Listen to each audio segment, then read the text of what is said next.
Function కైనా order చేయండి 8919763872 www.sanatanjal.in. ఆ పరబ్రహ్మం ఏదైతే ఉందో అదే ఆత్మస్వరూపము అని చెప్తున్నాయి. అందుకే వేదసారమంతా అజమాత్మా అని వేదం అథర్వణ వేదం చెప్తుంది. అంటే నీవే ఆ ఆత్మవై ఉన్నావు. అజమాత్మ ఆ ఆత్మస్వరూపమే నేను. బ్రహ్మైవాహమస్మి అంటే ఆ పరబ్రహ్మం ఏదైతే ఉందో అది నేను ఆత్మస్వరూపంగా ఉన్నా. ఓకే. కాబట్టి నేను అనేది ఈ భౌతిక శరీరం కాదు, ఆత్మ. అలాంటి ఆత్మను నన్ను సంరక్షించేది మంత్రం. నాపై ఆంతరంగిక దాడులు, కామ క్రోధ లోభ మతమోహ మాత్సర్యాలు చేసేటువంటి దాడుల నుండి నన్ను సంరక్షిస్తూ దానికి కావలసిన శక్తినిస్తూ నన్ను నేను దర్శించుకునే విధంగా అనుగ్రహించేది నా మంత్రం. అంతే తప్ప ఇట్లాంటి భౌతిక విషయాల పట్ల కాదు, భౌతిక విషయాల పట్ల చరించదు నా మంత్రం. అద్భుతంగా చెప్పారు గురుగారు. అయితే నా సందేహం ఏంటంటే, మరి అలాంటి మంత్రాలను మీరు అంటే బ్రాహ్మణులు కావచ్చు, ద్విజులు కావచ్చు, ఎవరైనా నీకు కారు వస్తుంది, నీకు ఇల్లు వస్తుంది, నీకు సంతానం కలుగుతుంది అని చెప్పి యజ్ఞ యాగాదులని, హోమాలని, జపాలు తపాల పేరుతోటి ఎందుకు? అది మోసం కాదా అది చేయడం? మరి కాదండి. ఇప్పుడు మీరు ఒక కోరిక కోరుకోండి, ఏదైనా కోరుకోండి. ఓకే, మా ఛానల్ బాగుండాలి, మీరు మనసు కోరిక కోరుకున్నారు, ఏదో కోరిక కోరుకున్నారు, కోరికను చూపించలేరు. అవును. కోరుకున్న దాన్ని కాకుండా కోరికను చూపించగలరా? మీ కోరిక ఏమిటో, ఎలా ఉంటుందో, దాని రంగు ఏమిటో, రుచి ఏమిటో, చిక్కదనం ఏమిటో చూపించగలరా? లేదు కదా. కోరికను చూపించలేను నేను. అది మనస్సులో పుట్టేది. ఇప్పుడు మీకు చెప్తాను, ఉదాహరణ చెప్తా. ఒక చెట్టు దగ్గరికి మీరు వెళ్ళారు, పైన పండు కనబడుతుంది, ఆ పండుని మీరు తినాలి అని అనుకున్నారు. తినాలి అని అనుకోవడం కోరిక. రైట్.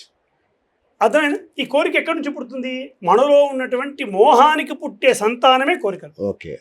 అయితే ఈ కనబడుతున్నటువంటి పండుకు రూపం ఉంది, అది ఆధారమై ఉన్నటువంటి చెట్టుకు రూపం ఉంది, అది ఆధారమై ఉన్న చెట్టుకు రూపం ఉంది, అది తినేటువంటి నాకు రూపం ఉంది. కానీ ఆ తినే సమయంలో నేను పొందుతున్నటువంటి అనుభూతికి రూపం లేదు. ఓకే కదా. కోరికకు రూపం లేదు, అనుభూతికి రూపం లేదు. ఏదో బాగుంది అని ఇలా అలా అన్నప్పటికీ అది దానికి రూపం లేదు కదా. దీనికే మన మహర్షులు ఏం చేశారంటే దైవత్వాన్ని ఆపాదించారు. ఈ మనస్సులో పుట్టినటువంటి కోరికను కామ లేదా ఇచ్ఛ అని సంబోధించారు, లేదా ఈ అనుభూతిని అనుభవ అన్నారు. ఈ రెండింటికి దైవత్వాన్ని ఆపాదించారు. రైట్. అంటే ఎలా అంటే, ఇప్పుడు చెట్టు మీద ఉన్నటువంటి పండు ఉందనుకోండి, ఉంది కదా, దాన్ని తినడానికి మీరు ఏం చేస్తారు? చెట్టు ఎక్కుతానో లేదంటే ఖచ్చితంగా కోయకుండా చేతికి అందేట్టుగా ఉంటే చేతితో తెంచుకొని తింటాం, లేదా పైన ఎక్కడో ఉంటే ఎక్కే శక్తి ఉంటే ఎక్కుతాం, లేదా శక్తి లేదనుకోండి ఏ కర్రతోటో కొడతాం, ఏ రాయితోనూ కొడతాము, లేదా ఏదో రకంగా అనేక రకాల ప్రయాసాలు చేసి దాన్ని మనం తీసుకుంటాం కదా. అదే ఈ పండు తినడానికి మనం చేస్తున్నటువంటి ఈ ప్రయాస ఏదైతే ఉందో దీన్నే హైందవ ధర్మం ఏం చెప్పింది అంటే దీన్నే యజ్ఞము అన్నది. నేను పండు తినడానికి చేస్తున్నటువంటి ఈ ప్రయాస మొత్తం దీన్నే యజ్ఞము అని సంబోధించింది. ఇక్కడ చాలా మందికి చాలా ప్రశ్నలు వస్తాయి, మామూలుగా వితండంగా. ఏమేమి ప్రశ్నలు అంటే, ఏమండి నాకు కదా స్వతహా శక్తి ఉంది, నా శరీరంలో శక్తి ఉన్నప్పుడు, నేను కదా శ్రవించి పైకి చెట్టెక్కుతున్నప్పుడు నేను ఎందుకండి భగవంతుడికి పూజించాలి? నా శక్తి ఉన్నప్పుడు నేను ఎందుకు పూజ చేయాలి భగవంతుడికి కదా? నేను శ్రమిస్తే కదా నాకు పంట వస్తుంది, నేను ఎందుకు ఆ సమయంలో భగవంతుడికి పూజ చేయాలి? ఇది సూపర్ ప్రశ్న. ఇట్లా ఇదొక ప్రశ్న. అలాగే ఇప్పుడు నా కుమారుడు ఉన్నాడు, వాడు రాత్రింబగళ్ళు శ్రమించి కష్టపడి చదువుకుంటే కదా వాడికి ర్యాంక్ వచ్చేది.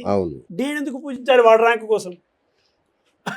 వాడి ర్యాంకు కోసం నేనెందుకు భగవంతునికి పూజ చేయాలి?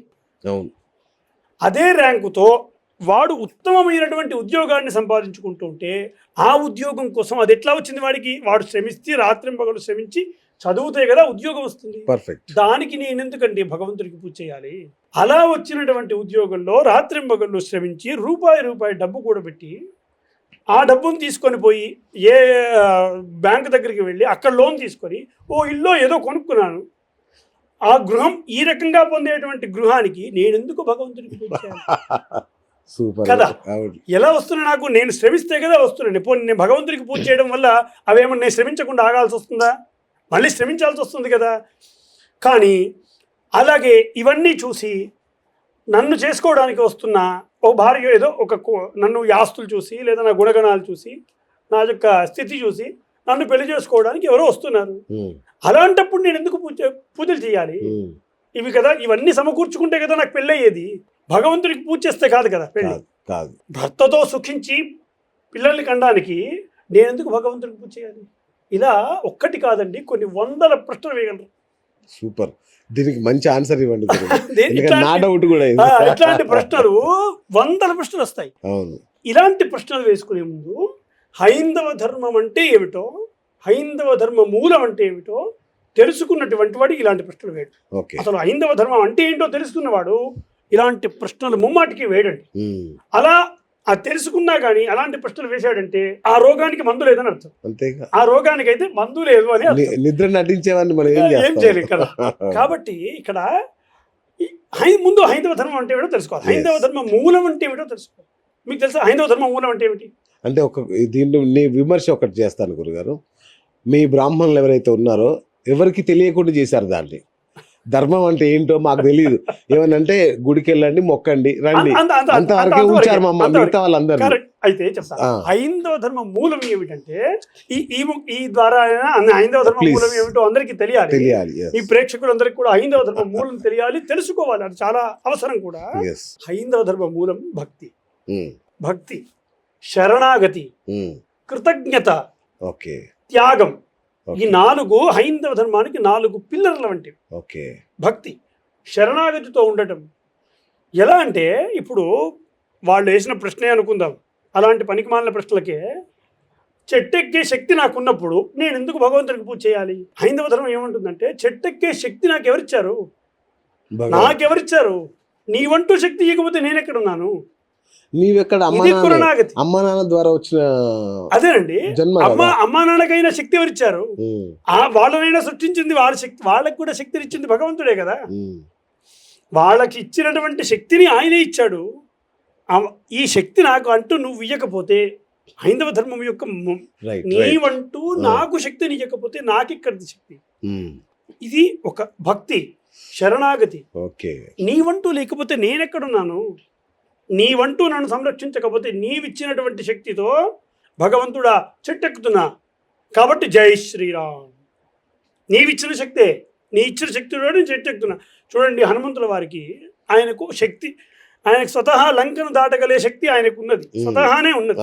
అయినా తను భగవంతుడైనా తనకు తెలిసిన మరి అంతకంటే గొప్పవాడైనటువంటి రాముడికి నమస్కారం చేసి ఆయన ఆశీర్వాదం తీసుకొని ఆయన లంకకు ప్రయాణం ఆయన వెళ్ళాడు, దాటాడు. అలాగే రామచంద్రుల వారు వెళ్ళేటప్పుడు కూడా ఆయన భగవంతుడని ఆయనకు తెలిసిన ఆయన శంకరుణ్ణి పూజించి నారాయణుడిని పూజించి అక్కడి నుండి వెళ్ళాడు ఆయన. అంటే హైందవ ధర్మం అది శరణాగతి చెప్తుంది. నీవంటూ లేకపోతే నేనెవరిని? నాకంత స్థితి లేదు. అది హైందవ ధర్మం యొక్క మూలం. నీవిచ్చినటువంటి శక్తితో నేను చెట్టు దాకా వచ్చాను, చెట్టు ఎక్కగలిగాను. నీవు సంరక్షించడం వల్లే నేను పండు దాకా రాగలిగాను. నీవంటూ సంరక్షించకపోతే నేను పండు దాకా వచ్చేవాడినా? మధ్యలో కింద పడేవాడిని కాదు. నీవంటూ ఉన్నావు కాబట్టి నీవిచ్చినటువంటి భిక్షే ఈ పండు. అది కృతజ్ఞత, శరణాగతి భావం. నీవంటూ ఇవ్వకపోతే నేనెవరిని? నాకెక్కడుంది ఐడెంటిటీ? ఇది హైందవ ధర్మము యొక్క మూలం. అద్భుతం. హైందవ ధర్మం మూలం ఇది. నీవిచ్చిన పండుది, నీవు ఇచ్చినటువంటి భిక్ష. నేనేదో నా శక్తితో సంపాదించుకున్న పండు కాదు. కాబట్టి ఈ అనుభూతి కూడా నీకే చెందాలి. కాబట్టి శివార్పణం అని అంటారు. అంటే నాకు ఏ పండు వచ్చినా శివార్పణం, నారాయణార్పణం, రామార్పణం అని తింటాను. అంటే దాని అర్థం ఏమిటి? నేను పొందే అనుభూతి కూడా నీకే చెందాలి, నా అనుభూతి కూడా నీకే చెందాలి. అంతే త్యాగం, అంత గొప్పది. నేను పొందే అనుభూతిని కూడా నీకే ఏర్పడి అంతే. ఇప్పుడు చూడండి, హైందవ ధర్మంలో పెద్ద పెద్ద యజ్ఞాల దగ్గర నుండి లక్షలు పోసి కోట్లు పోసి యజ్ఞాలు చేస్తుంటారు, యాగాలు చేస్తుంటారు. అదే కాకపోయినా మన ఇంట్లో చిన్న చిన్న పూజలతో సహితంగా పెద్ద పెద్ద యాగాల వరకు ఏమి చేసినా లాస్ట్కు ఏతత్ఫలం పరమేశ్వరార్పణమస్తు అని అంటారు. అంటే ఏమిటి?